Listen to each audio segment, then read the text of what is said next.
It's brought to you by allaboutmkim.org, the MKIM's knowledge base.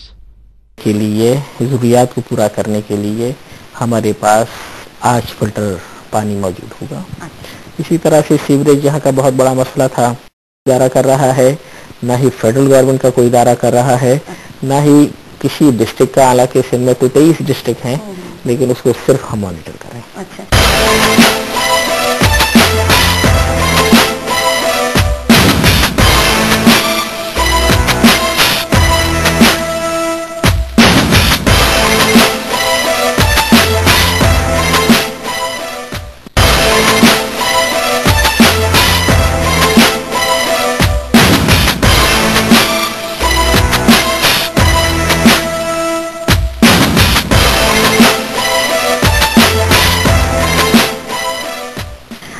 یہ بتائیے کہ چلیے بات چلی ہے یہ تو کہ مقامی حکومتوں کے نظام کو آپ کس طرح سے دیکھتے ہیں؟ میں سمجھتا ہوں کہ یہ اچھا نظام ہے، اور اس کی وجہ یہ اور اس کا ثبوت یہ ہے کہ اس نے ڈیلیور کیا ہے، اور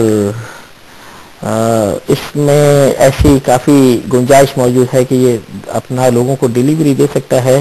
اس لیے کہ اس میں کم سے کم یہ ہے کہ نچلی سطح تک، یو سی کی سطح تک جہاں لوگوں کو ذمہ داریاں دی گئی ہیں، وہاں ان کو مسائل کو حل کرنے کے لیے کچھ نہ کچھ اختیارات اور ریسورسز بھی دیے گئے ہیں. اب اگر جو اس سے پہلے جو نظام تھا، جو مقامی حکومتوں کا نظام نہیں تھا، تو اس میں چاہے آفیسر کتنے ہی سنسیئر کیوں نہ ہو یا عوامی نمائندے کتنے ہی سنسیئر کیوں نہ ہو، لیکن یہ بات عملی طور پر ممکن نہیں ہے کہ صوبائی ہیڈ کوارٹر میں بیٹھ کر یا وفاقی ہیڈ کوارٹر میں بیٹھ کر، اور صوبائی ہیڈ کوارٹر میں بیٹھ کر پورے سندھ کو لک آفٹر کیا جا سکے، یا وفاق کے ہیڈ کوارٹر میں بیٹھ کر پورے پاکستان کو لک آفٹر کیا جا سکے. جس کا آپ کے سامنے مثال ہے کہ حیدرآباد جو کہ ہیریٹیج کے حوالے سے ایک بہت رچ شہر تھا، اس کی ایک بہت پرانی تاریخ تھی، لیکن کیونکہ آرکیولوجی ڈپارٹمنٹ جس کا ذمہ ہوتا ہے ہیریٹیج کو محفوظ رکھنا، وہ چونکہ فیڈرل گورنمنٹ کا ادارہ تھا، تو وہ ہر جگہ پر نظر نہیں رکھ سکتا تھا. اس طرح پورے پاکستان میں بھی اور خصوصی طور پر حیدرآباد میں جو تاریخی عمارتیں تھیں یا حیدرآباد کی پرانی تاریخ تھی، وہ بری طرح سے تباہی کا شکار ہوئی. تو یہ کہ اختیارات تو جتنا بھی نیچے کی سطح پر ہوں اتنا اچھا ہوتے ہیں، کہ تاکہ غریب لوگوں کو اپنے مسائل کے حل کے لیے دور دور تک سفر نہ کرنا پڑے. اور دوسرا یہ ہے کہ جن لوگوں کے پاس اختیارات ہوں وہ ان کو پورا ادراک بھی ہو کہ مسائل کیا ہے. ٹھیک.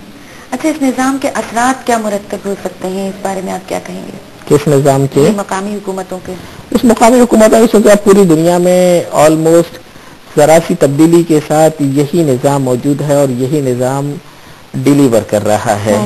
تو اگر یہ نظام چلتا رہے، ممکن ہے کہ